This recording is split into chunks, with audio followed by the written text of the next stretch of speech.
말씀은 사무엘하 6장을 펼치시고 화면에는 12절부터 있겠지만 1절과 2절은 성경을 읽고 12절부터는 함께 화면을 보면서 하겠습니다. 사무엘하 6장 1절 2절 읽습니다. 다윗이 이스라엘에서 뽑은 무리 3만 명을 다시 모으고 다윗이 일어나 자기와 함께 있는 모든 사람과 더불어 바알레 유다로 가서 거기서 하나님의 궤를 메어오려 하니 그 궤는 그룹들 사이에 좌장하신 만군의 여호와의 이름으로 불리는 것이라. 12절부터 어떤 사람이 다윗 왕에게 아뢰어 이르되 여호와께서 하나님의 궤로 말미암아 오벳에돔의 집과 모든 소리에게 복을 주셨다 한지라.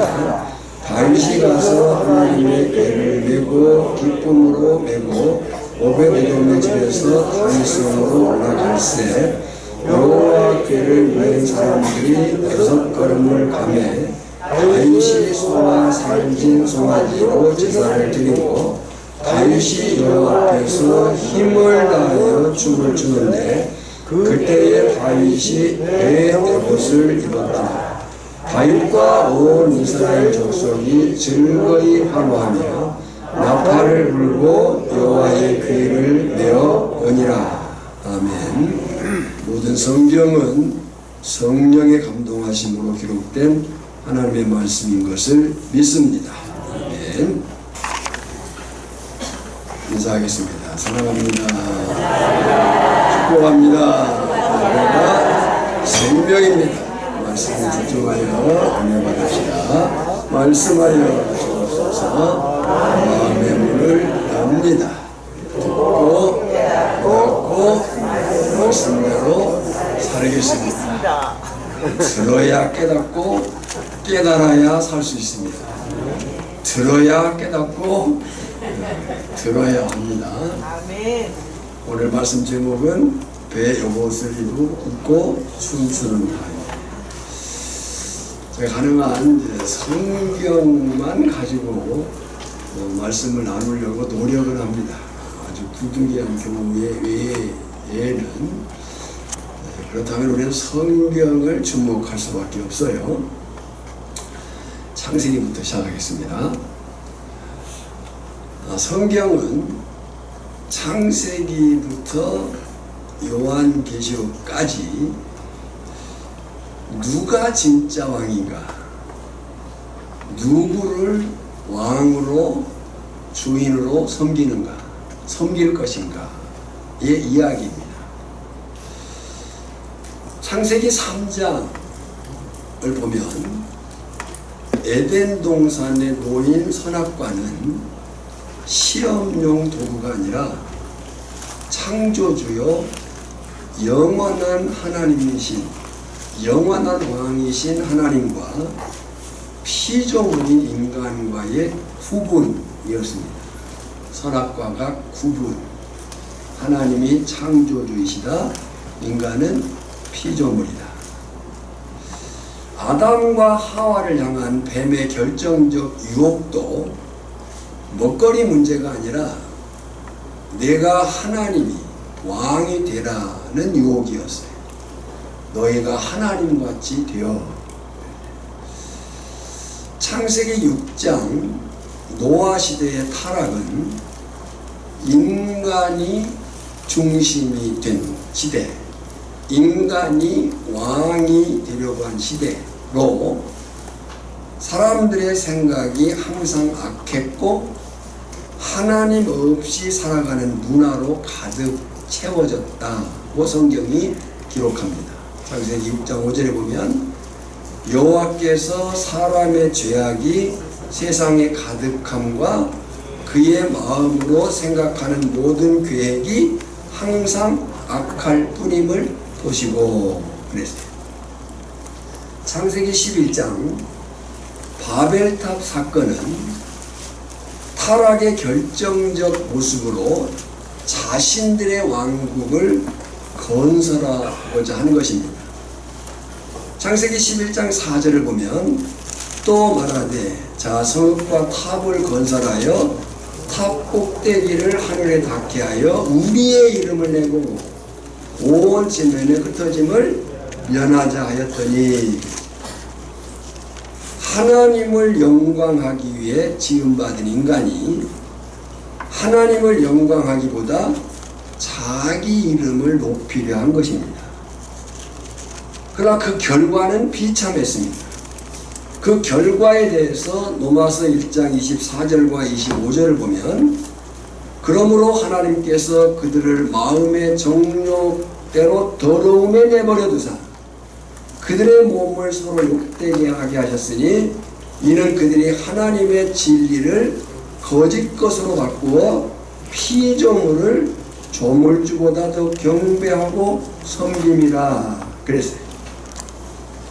창세기 12장 하나님은 그런 인류 일반 역사를 포기하시고 하나님만 왕으로 섬길 거룩한 백성 제사장 나라를 만드시고자 한 사람 아브라함을 부르셨습니다. 그리고 약속, 언약하셔요. 땅을 주겠다, 큰 민족을 이루겠다, 복이 되겠다. 그 언약은 430년 만에 출애굽 사건으로 이어지고 시내산에서 율법, 주권이 주어지고 40년 광야 훈련 후 약속의 땅 가나안을 갖게 했습니다. 특히 성막, 그 성막 중심에 왕이신 하나님의 함께 하심으로 언약궤를 두시고 네 지파 중 제사장을 세워 제사와 말씀 교육을 맡겼습니다. 제사는 하나님이 왕이신 것을 영광하는 예배였고 교육은 왕이신 하나님의 통치 방식인 율법, 말씀을 가르치는 것이었습니다. 근데 저들은 제사와 교육을 통해서 자신들이 누구이며 어떻게 살아야 할지를 배우고 익혀서 왕이신 하나님을 섬기며 살아야 했습니다. 그렇게 살았습니다.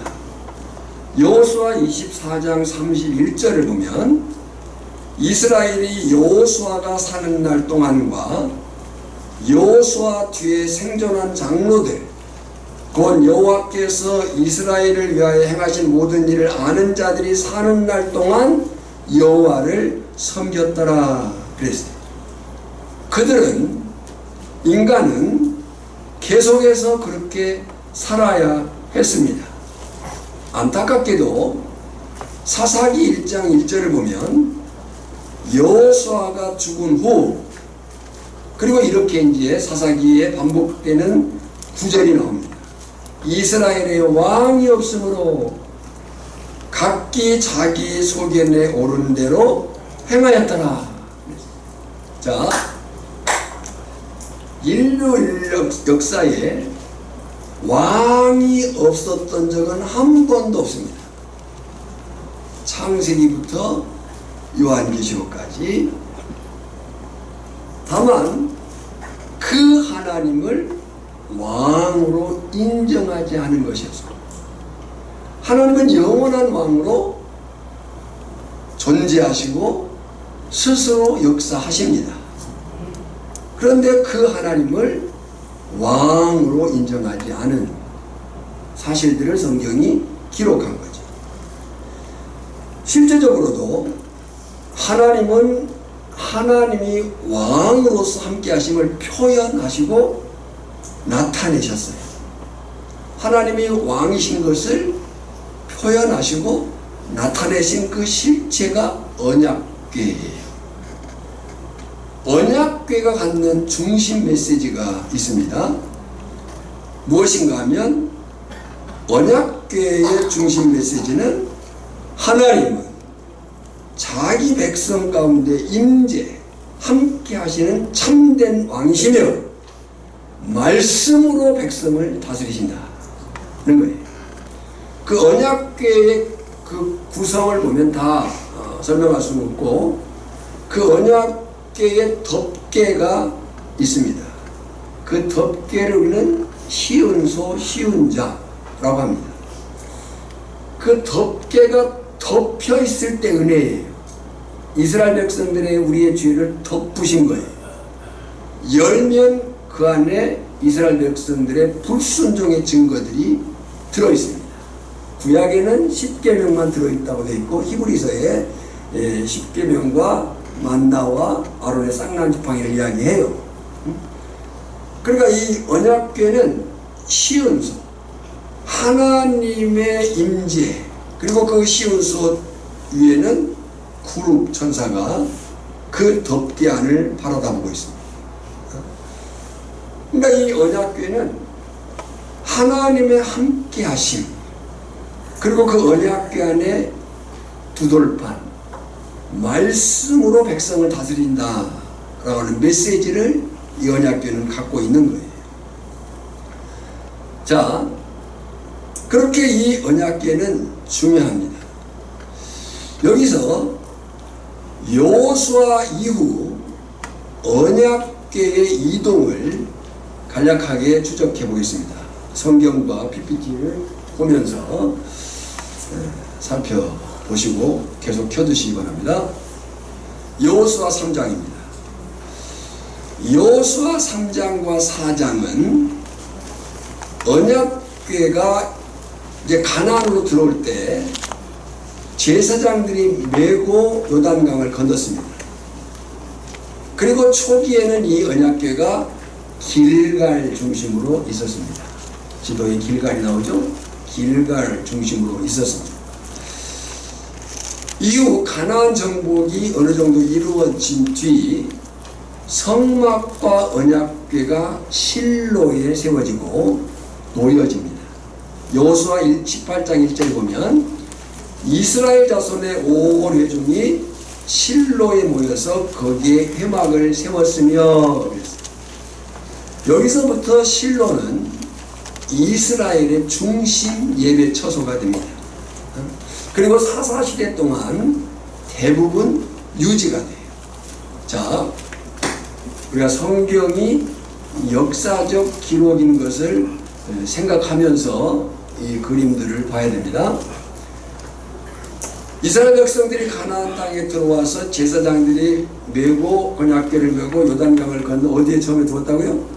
길갈. 그리고 이제 정복전쟁이 어느 정도 마무리된 다음에 어디로? 실로에 가 있었어요. 사사시대 동안 내내 그 실로에 머뭅니다. 그러면 여호수아 18장부터 사무엘상 4장까지의 그 시간적 기간이 얼마일까? 라고 할 때 약 300년. 300년 정도의 기간을 어디를 중심해서 예배를 드렸다는 거예요? 실로를 중심해서. 엘리 제사장 시대에도 언약궤가 실로에 있었어요. 사무엘상 1장 3절에 보면 매년 그 성읍에서 나와서 실로에 올라가서, 어디 올라가세요? 실로에 올라가서 그랬어요. 만군의 여호와께 예배하며 제사를 드렸는데, 그러니까 한나가 기도하는 곳도 실로, 사무엘이 잘하는 곳도 실로, 엘리의 두 아들 홈리와 비누아스가 제사장으로 섬기던 것도 실로, 사사시대 후반까지 언약궤는 실로에 있었다는 거예요. 문제는 사사시대 말기 사무엘상 4장을 보면 블레셋과의 전쟁이 일어납니다. 그 전쟁에서 패하자, 우리가 지난주에 말씀을 나눈 부분이에요. 그 전쟁에서 패했을 때 이스라엘 백성들은 왜 이 전쟁에서 패했는가를 생각했어야 돼요. 그런데 그들이 그 생각, 회개와 믿음의 자세를 가진 게 아니고 언약궤만 갖다 놓으면 되겠구나 라고 해서 언약궤를 가져옵니다. 성경은 하나님의 말씀인 것을 믿습니다. 하나님의 말씀은 능력임을 믿습니다. 그러나 이 성경 자체를 들고 있다고 해서 능력이 행사되는 건 이 말씀대로 살았느냐가 능력인 거예요.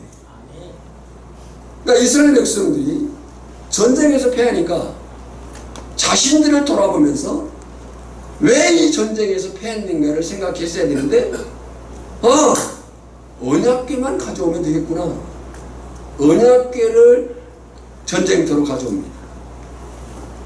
그 언약궤까지 블레셋에게 빼앗깁니다. 더군다나 제사장이었던 홈리와 비나스가 죽고 엘리도 죽습니다. 여기에서 이스라엘에게 선언되는 것이 있어요. 입가보 하나님의 영광이 떠났다. 내가 더 이상 너희들과 함께하지 않겠다. 너 선언해. 사무엘상 4장 22절에 보면 하나님의 궤를 빼앗겼으므로 영광이 이스라엘에서 떠났다 하였더라. 왕이신 하나님을 잃었고 제사장들이 죽었어요. 제사장들이 한 일이 뭐라고 했어요? 제사, 예배를 통해서 하나님을 영광하고 교육, 하나님의 백성이 어떻게 살아야 될지를 가르쳐야 되는 그 사명을 가진 사람들이 제사장들. 그런데 왕이신 하나님의 함께하심의 표현, 나타나심인 언약궤를 뺏기고 제사장들이 죽었어요. 하지만 하나님은 자신이 창조주요 전능한 영원한 왕이심을 스스로 드러내십니다. 할렐루야. 그 언약궤를 빼앗은 블레셋이 그 언약궤를 아스돗에 있는 다곤 신전에 갖다 놓습니다. 지금 아스돗이 어디 있는지 그림을 보시면 알겠죠? 지금 아스돗, 에그론, 가드까지 그 부분이 블레셋 지경이에요. 자, 그런데 블레셋이 언약궤를 빼앗아 가지고 자신들의 신 다곤, 이 다곤 신은 하체는 물고기 모양이고 상체는 사람의 모양이에요. 그 신전에 갖다 두었는데 하나님은 자신이 창조주이심을, 진짜 왕이심을 스스로 드러내죠. 블레셋의 신 다곤을 무너뜨리고 부셔버려요. 찾아볼까요? 사무엘상 5장 3절과 4절을 보면, 사무엘상 5장 3절과 4절입니다. 아소 사람들이 이튿날 일찍 일어나 본즉 다곤이 여호와의 궤 앞에서 엎드러져 그 얼굴이 땅에 닿았는지라. 그들이 다곤을 일으켜 다시 전에 세우더니 그 이튿날 아침에 그들이 일찍 일어나 본즉 다곤이 여호와의 궤 앞에서 또다시 엎드러져 얼굴이 땅에 닿았고 그 머리와 두 손목은 끊어져 문지방에 있고 다곤의 몸뚱이만 남았더라. 이 블레셋이 겁도 없이 만왕의 왕이신 그 하나님의 그 궤, 하나님의 나타나심의 상징 표현인 언약궤를 자기 신전에 둔 거예요. 참 신이신, 참 왕이신 하나님이 그 다곤 신상을 부셔버리는 거예요. 여러분, 여호와 하나님 앞에는 그 어떤 우상인 것들도 무용지물입니다. 자, 그리고 재앙이 임하고 그로 인해서 이 블레셋 사람들이 두려워 떨어요. 7개월 만에 안 되겠다 해가지고 블레셋이 이 언약궤를 벳세메스로 보냅니다. 그 벳세메스로 보내고 벳세메스에서 기럇 여아림 아비나답의 집으로 옮겨져 가지고 20년 동안 있었습니다. 지금 제가 말한 그 지명들을 잘 기억해 두셔야 돼요. 블레셋 아스돗에서 어디로? 벳세메스로, 벳세메스에서 기럇 여아림으로 아비나답의 집에서 몇 년? 20년 이상을 있었다 하는 거예요. 근데 여기서 이제 행간이에요. 이때 주목할 사실이 있어요. 지금 이스라엘 백성들은 언약궤를 뺏긴 상황에서 돌려받기는 했어요. 어지러운 상황이에요. 그 어지러운 이유가 뭐냐면 왕이신 하나님을 왕으로 여기지 않은 삶 때문에 그랬어요. 근데 그때 주목할 사실이 뭐냐면 그 어간에 하나님은 누색에서 오벳이 나오게 하시고 이새를 통한 다윗을 준비하셨어요. 그리고 누가 등장하냐면 사무엘이 등장을 했어요. 자, 생각하겠습니다. 창조주요 영원한 하나님이신 영원한 왕이신 하나님이 스스로 왕이심을 증명하면서 이스라엘로 오셨어요. 그죠? 이스라엘 백성들은 뺏겼는데 하나님이 스스로 자신이 영원한 왕이심을 증명하시면서 이스라엘로 오셨어요. 그럼 이스라엘 백성들이 어떻게 해야 할까요? 정신을 차리고, 하나님만이 진짜 왕이시구나. 그 하나님을 제사하고 하나님의 통치 방식인 율법, 말씀을 따라 살아야 되겠구나. 하나님만이 우리 왕이십니다. 하나님의 말씀대로 살겠습니다. 라고 해야 되지 않겠습니까? 오늘 저나 여러분들이 죄로 인해서 영원한 그 죽음 가운데 있다가 예수를 믿어 하나님 앞에 나왔습니다. 이전 것은 벗어버리고 새롭게 살아야 될 사실인데 이스라엘 백성들이 어떻게 했느냐? 자기들에게도 이방 나라들처럼 인간 왕을 세워달라는 거예요. 누가 왕인데요? 누가 왕인데요? 하나님이 왕이신데 이 이스라엘 백성들이 우리에게도 인간 왕을 세워주십시오. 그래서 실패한 왕 사울이 세워집니다. 여러분, 사울은 실패합니다. 근데 사울의 실패의 본질은 정치력 부족도 아니고요, 전쟁 능력 부족도 아니에요. 진짜 왕이신 하나님께 복종하지 않았기 때문에. 겉으로는 하나님을 섬겼지만 실제로는 자기가 왕이 되고 싶었던 거예요.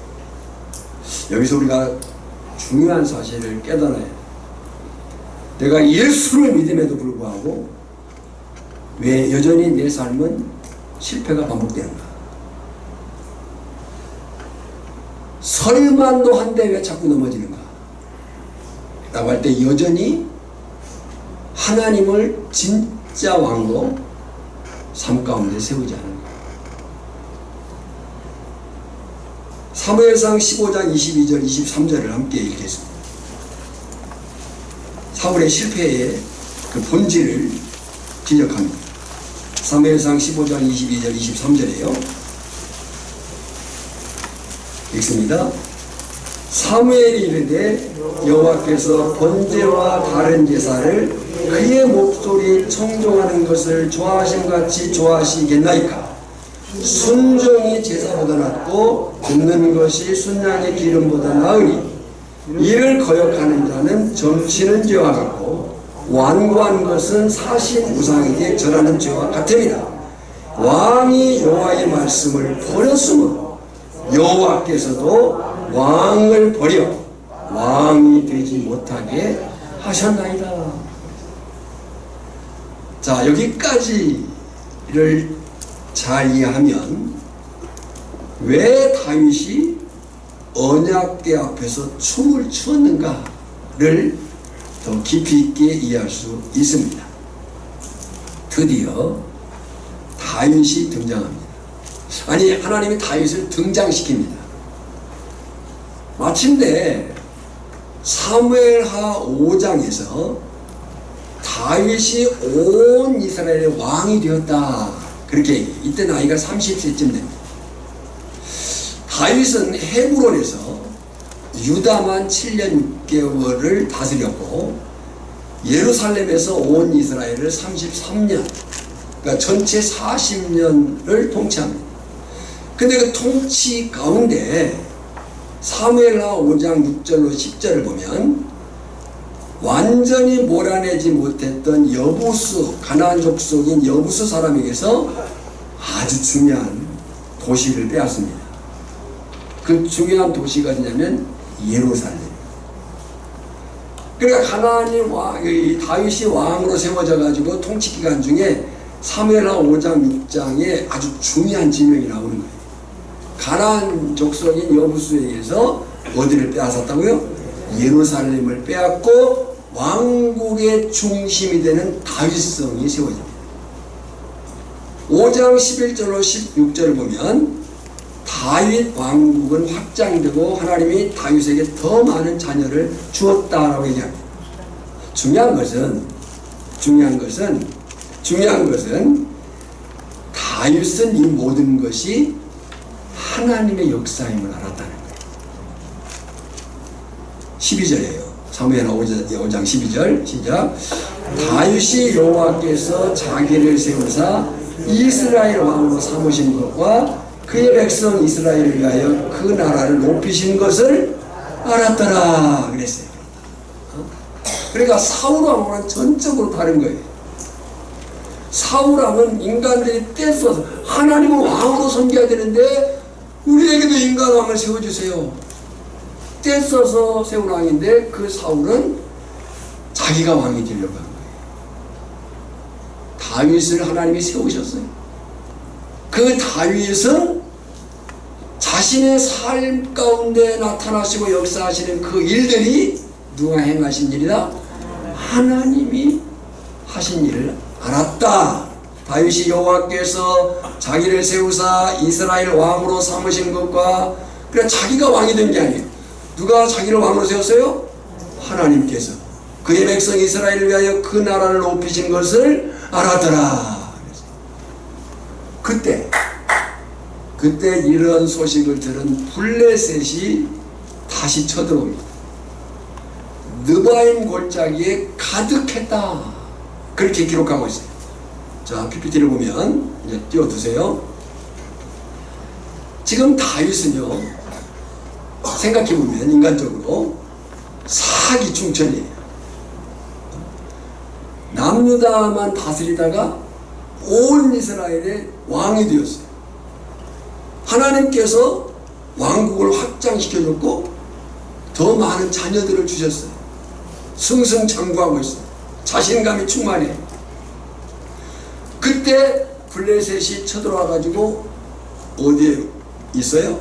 르바임 골짜기에 있어요.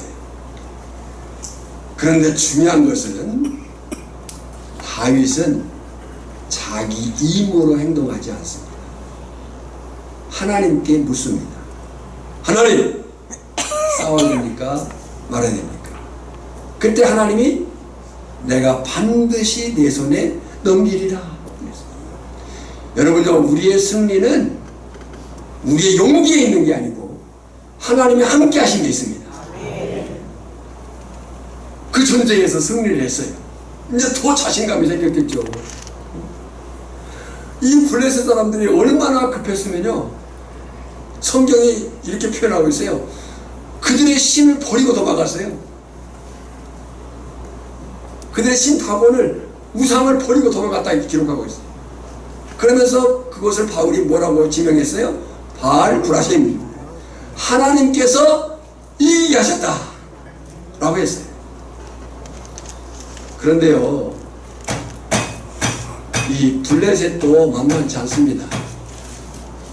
블레셋도 만만치 않아요. 여러분요, 분명히 하나님이 이기게 하십니다. 아멘. 분명히 하나님이 이기게 하십니다. 근데요, 세상도 만만찮아요. 블레셋도 만만찮아요. 다시 쳐들어옵니다. 자기 신들까지 버리고 도망갔는데 다시 쳐들어와요. 다윗이 한 번 이겼으니까 싸워봤잖아요 이제. 그러니까 다윗이 그냥 싸울 수도 있어요. 그런데 다윗은 하나님께 또 물어봅니다. 여러분 주목하세요. 내가 한 번 기도 응답 받았다고 해서 끝난 게 아니에요. 오늘 영적 싸움에서 이겼다고 내일 이긴다는 보장이 없어요. 다윗이 이겼어요. 이제 그냥 싸울 만도 해요. 그런데 다윗이 하나님께 또 물어봅니다. 어떻게 됩니까? 그때 하나님이 전략을 주셔요. 바로 가지 말고 뒤로 돌아가서 기습해라. 그러면서 이렇게 말씀해요. 이 말이 중요해요.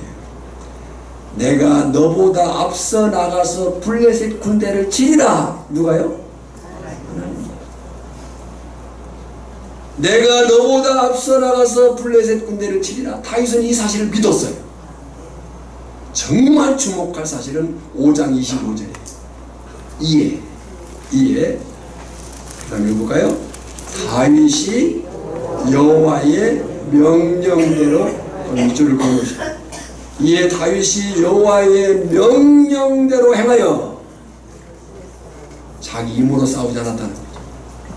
여호와의 명령대로 행하여 블레셋 사람을 쳐서 지도를 보세요. 게바에서 게셀까지 이르니라. 자, 질문해 보겠습니다. 지금 다윗은 위치가 뭐예요? 왕입니다. 왕. 왕은 명령하는 사람이에요? 명령에 따르는 사람이에요? 명령권자입니다. 그런데 다윗이 왕인데 성경은 누구의 명령대로 행했다고 하네요? 다윗이 여호와의 명령대로 행하여. 왜 그랬을까? 이게 무슨 얘기인가? 다윗은 자신이 진짜 왕이 아니라 자신은 대리 통치자일 뿐이라는 것을 알았다는 거예요. 누가 진짜 왕이에요? 하나님이 진짜 왕이에요. 설교 서두에 성경은 창세기부터 요한계시록까지 누가 진짜 왕인가, 누구를 왕으로 섬기는가, 섬길 것인가의 이야기라고 했어요. 다윗은 자신이 한나라 이스라엘의 통치를 맡은 왕이지만 진짜 왕은 여호와 하나님심을 알았고 그 왕 대신 하나님 앞에 엎드린 거예요. 전쟁이 끝났습니다. 이겼습니다. 다윗은 왕입니다.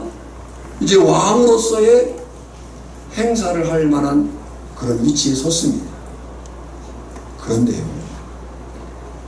다윗은 자신이 진짜 해야 될 일이 무엇인지를 알아요. 그래서 다윗이 이제 6장으로 넘어왔어요. 다윗이 3만 명을 뽑습니다. 그리고 하나님의 임재, 하나님의 함께 하심의 증거인 언약궤를 찾아오려고 나섭니다. 자, 이제 질문 공부하겠습니다. 말씀을 지금까지 들었으니까. 지금 언약궤가 어디에 있죠? 기럇 여아림. 누구 집에? 아비나답의 집에 있습니다. 기럇 여아림 아비나답의 집에. 얼마 동안? 20년. 여기서 잘 계산해야 돼요. 사무엘상 7장까지가 20년이에요. 그죠? 지금 사무엘하 6장이에요. 그러면 사무엘상 7장부터 사무엘하 6장까지 사무엘이 지나갔고 사울이 지나갔고 다윗이 왕이 된 시점에서 이 언약궤가 기럇 여아림에 몇 년 정도 있었을까라고 할 때 6, 70년 동안 있었을 것이다 라고 보는 거예요. 6장 1절을 함께 읽겠습니다. 시작. 다윗이 이스라엘에서 뽑은 무리 3만 명을 다시 모으고 다윗이 일어나 자기와 함께 있는 모든 사람과 더불어 바알의 유다로 가서 거기서 하나님의 괴를 메어오려 하니 그 괴는 그룹들 사이에서 좌정하신 만군의 여호와의 이름으로 불리는 것이라. 아주 여기 중요한 표현이 나왔어요.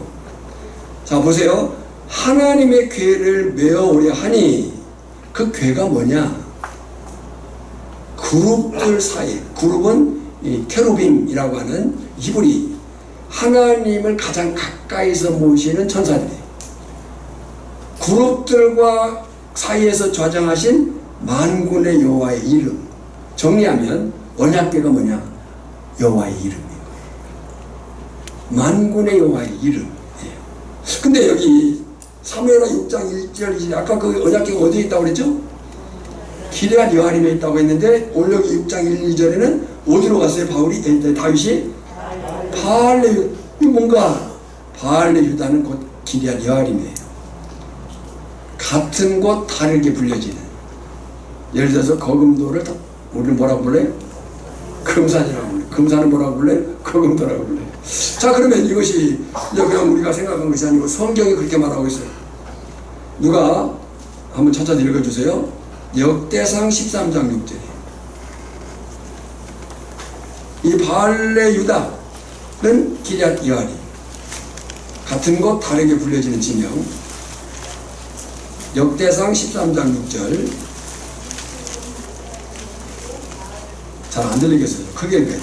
다윗이 곧 이스라엘을 거느리고 바알라 곧 유다에 속한 기럇 여아림. 예, 거기 온 이스라엘을 거느리고 바알라 곧 유다에 속한 기럇 여아림에 올라가서 여호와 하나님의 궤를 메려하니 그랬어요. 자, 그 언약궤가 옮겨져 오는 과정이 6장 3절로 12절에 설명됩니다. 그 옮겨지는 과정 속에서 우사가 죽습니다. 그리고 하나님이 오벳 에돔의 집에 복 주신 이야기가 나옵니다. 이 말씀은 나중에 별도로 설교를 해야 됩니다. 오늘은 설교의 방향을 따라서 언약궤, 아까 언약궤가 무엇으로 불려진다고요? 만군의 여호와의 이름. 그 언약궤 앞에 선 다윗의 모습. 그러니까 제가 지금까지 쭉 말씀해온 그 이야기 설교의 방향이 그 언약궤, 만군의 여호와의 이름 앞에 선 다윗의 모습. 13절, 14절, 15절. 언약궤가 다윗성에 들어왔어요. 그때 다윗이 제일 먼저 한 일이 뭐냐? 하나님께 제사 예배합니다. 언약궤 앞에서 무엇을 해야 되는지를 아는 거예요. 12절 끝에서부터 보면 다윗성으로 올라갈 새 여호와의 궤를 맨 사람이 6걸음을 가매 다윗이 소와 살진 송아지로 제사를 드리고. 여기서 제가 무척 고민을 했어요. 여호와의 궤를 맨 사람들이 6걸음을 가매, 6이라는 숫자가 의미가 있어요. 6이라는 숫자는 큰 의미는 없어요. 근데 이제 거기서 묵상을, 상상을 우리가 이 말씀 안에서 생각해 보면 이런 얘기. 지금 여호와의 이름으로 불려진 언약궤를 블레셋에서 가져온 그 기럇 여아림에서부터 옮겨오는 과정 속에 무사가 죽어요. 두려워가지고 바로 가져오지 못하고 오베데돔에 뒀어요. 근데 그 언약궤를 다시 이제 다윗성으로 돌아오는 과정 속에서 다윗이 얼마나 하나님 앞에 두렵고 떨림의 자세를 가졌는가. 그래서 그 언약궤를 맨 사람들이 걸음을 얼마나 조심스럽게 뗐겠어요. 조금 뛰다가 반이 아무 일이 없었어요. 소와 살진 송아지로 제사, 어떤 제사였을까라고 성경이 밝히진 않아요. 근데 우리가 충분히 생각할 수 있는 것은 아마 이 제사는 번제적 헌신과 화목제적 감사의 제사였을 것이다. 그러니까 다윗은 단순히 궤짝 하나 옮겨온 게 아니에요. 다윗은 단순히 언약궤를 운반한 것이 아니라고요. 우리가 교회를 나오고 예수를 믿는 것은 단지 공간에는 왔다는 것이 중요한 게 아니에요. 예수를 믿는다는 것은 단지 교회를 다닌다는 걸 의미하지 않는다는 거예요. 하나님 앞에 섰다는 것을 의미하는 거예요. 다윗이 단지 귓장 하나 옮겨온 게 아니고 하나님의 임재 앞에서 어떻게 서야 되고 어떻게 살아야 되는가를 나타낸 거예요. 예배가 뭐예요? 예배를 워십이라고 얘기해요. 고대 영어 워스와 쉽의 합성어예요. 워스는 최고의 가치, 가장 존귀함을 의미해요. 쉽은 상태, 성질을 나타내요. 합쳐서 워십, 예배는 하나님께 최고의 가치와 영광을 돌리는 행위입니다. 그러니까 오늘 우리가 드리는 예배가 얼마나 소중한 것을 놓치면 안 돼요. 여러분 예수 믿습니까? 예수 믿습니까? 예수 믿습니까? 우리는 이 사실을 단순히 교회 다니는 걸로 이해하면 안 돼요. 그 예배는 내 삶의 최고의 그 방향이, 최고의 가치가 하나님 앞에 있다고 선언하는 거예요. 역사를 보면요, 세상의 어떤 왕도 다른 왕을 인정하지 않아요. 요즘에 우리가 본 영화 중에 그 왕사람, 왕과 사는 남자, 태정, 태세, 문단세 해서 이 태조, 정조, 태종, 태세, 세조, 세종, 그 다음에 세종의 아들이 문종, 그 문종의 동생이 수양대군 세조예요. 그러니까 문종의 죽음 이후에 단종이 왕이 됐는데 숙부인 외삼촌이, 아니 삼촌인 이 수양대군이 결국 그 단종을 처리한 사건이 우리가 본 영화의 내용이잖아요. 세상의 어떤 왕도요, 자기 외에 다른 왕을 인정하지 않습니다. 그런데 지금 다윗은 왕이었지만 자신은 대리 통치자일 뿐이고 진짜 왕은 하나님이심을 분명히 하는 거예요. 역대상 29장 10절로 25절을 보면요, 성전 건축에 필요한 모든 준비를 다한 다윗이 감사기도를 해요. 왕궁을 지었어요. 근데 그 왕궁으로 만족하지 않고요, 자기가 왕으로 있지만 진짜 왕인 하나님을 모실 곳을 만드는 거예요. 그게 성전이에요. 그 모든 준비를 다 마친 다윗이 감사기도 가운데 이렇게 기도합니다. 역대상 29장 11절 12절을 읽어보면, 역대상 29장 11, 12절 함께 읽겠습니다. 시작. 여호와여, 위대하심과 권능과 영광과 승리와 위엄이 다 주께 속하였사오니 천지에 있는 것이 다 주의 것이로다. 여호와여, 주권도 주께 속하였사오니 주는 높으사 만물의 머리이시니이다. 부와 귀가 주께로 말미암고 또 주는 만물의 주제가 되시다.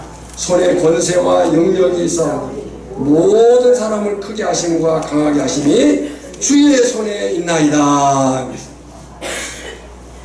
다윗은 자신이 왕이었지만요, 자신은 진짜 왕이 아니라 하나님이 진짜 왕이라고 선언하는 거예요.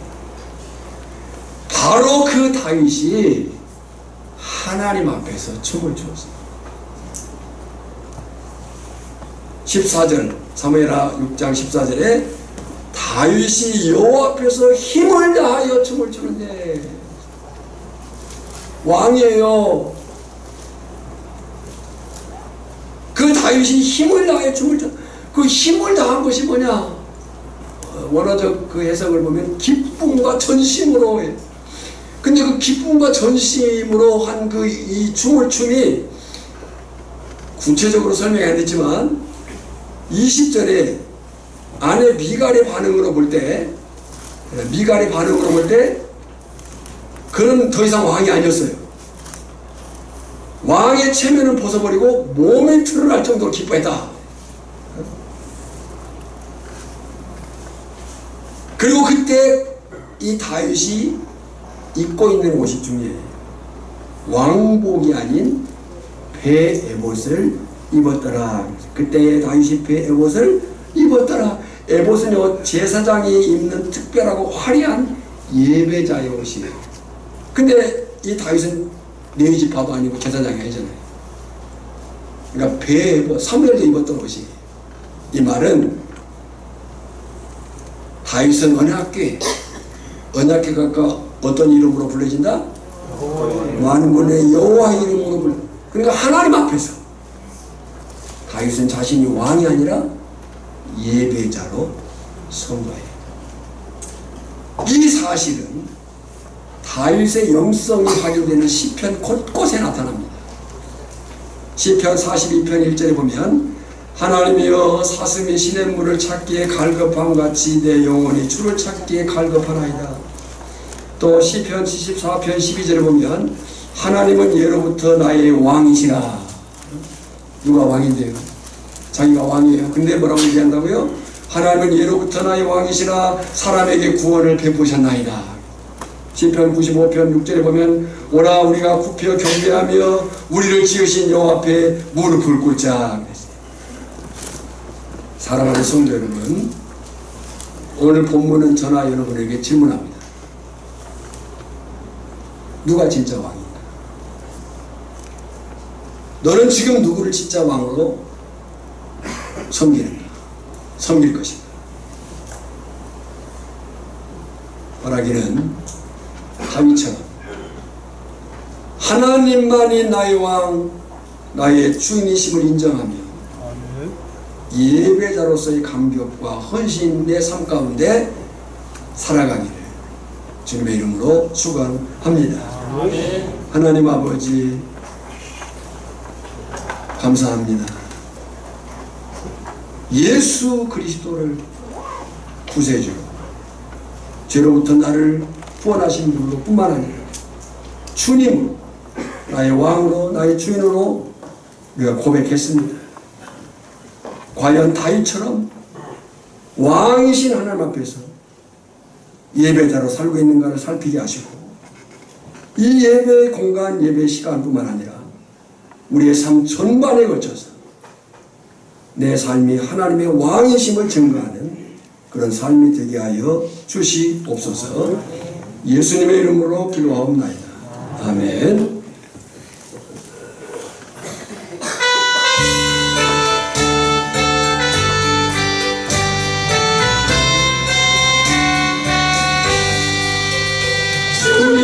음성을 내가 들으니 사랑한단 말일세.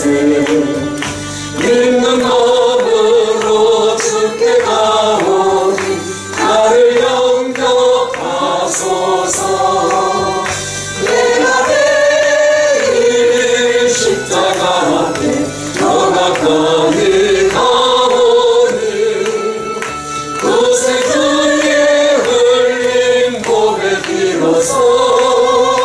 나를 정케 하소서. 주여 날 드신 은혜 베푸사 나를 받아주시고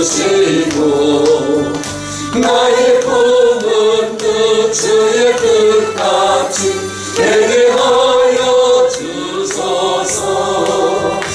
내가 매일 십자가 앞에 더 가까이 가오니 그새 주의 흘린 몸의 피로써 나를 정케 하소서. 주의 보좌로 나아갈 때에 어찌하니 기쁨을까. 주의 얼굴을 항상 내보니 더욱 친근합니다. 내가 매일 십자가 앞에 더 가까이 가오니 그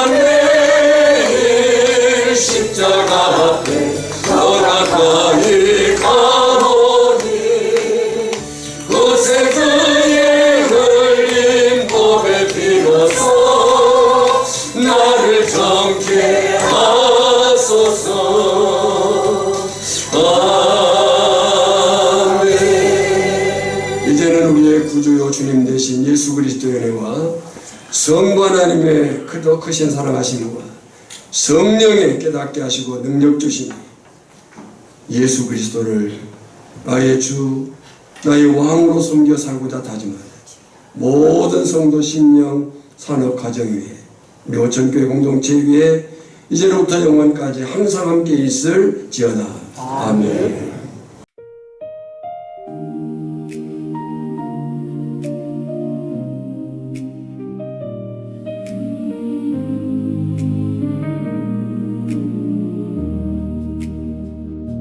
처음부터 주는 왕이셨네. 하늘과 땅을 지으신 주. 사람은 주의 숨으로 살고 주의 영광 위에 지음 받았네. 하지만 우리는 떠나가 내 이름 높이려 했네. 바벨의 탑을 쌓아올리며 내가 왕 되려 했네. 그러나 주는 포기하지 않으셨네.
여